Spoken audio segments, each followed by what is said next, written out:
It didn't matter which engine you had, the 1.6 or the 1.9. This little Peugeot was fan-bleeding-tastic.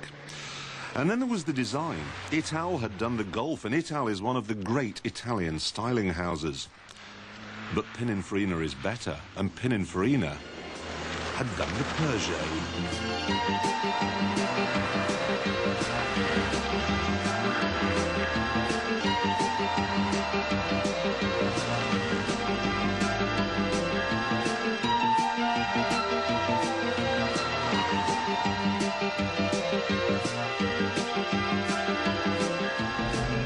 In its environment, i.e. right now, this is one of the very, very fastest cars that money can buy. You could bring a Ferrari down here, or a Porsche 911, or a Lamborghini Diablo, and not one of them would be able to keep up with this. I promise you. There's always the sense that you don't really need to slow down for corners. You can, in fact, put your foot down and go around them even faster, and it just hangs on. They tell me that this part of Norfolk is absolutely beautiful, but I'm sorry, I really don't have time to look.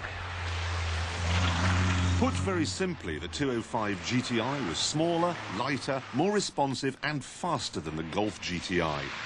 And then Peugeot decided to ladle even more kudos into the mix by making a rally version.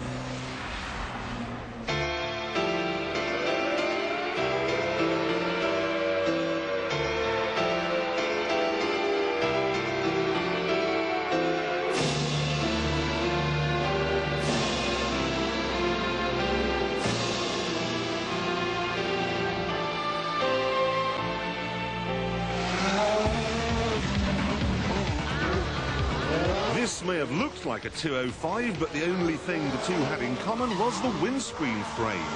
The rally version was mid-engine, turbocharged, four-wheel drive. It was 5 times more powerful than the normal road cars. It was basically a Formula One racer with mud guards. The speeds it could achieve were phenomenal, and so too were the size of the crowds that turned out to see it.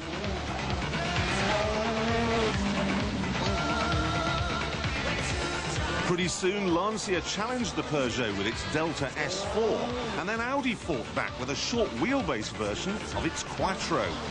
Even Rover turned up to the party with a fat Metro.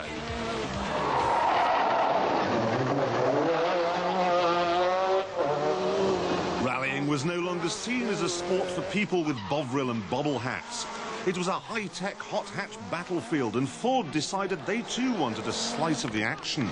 So they began work on a car that would turn the sport, quite literally, upside down.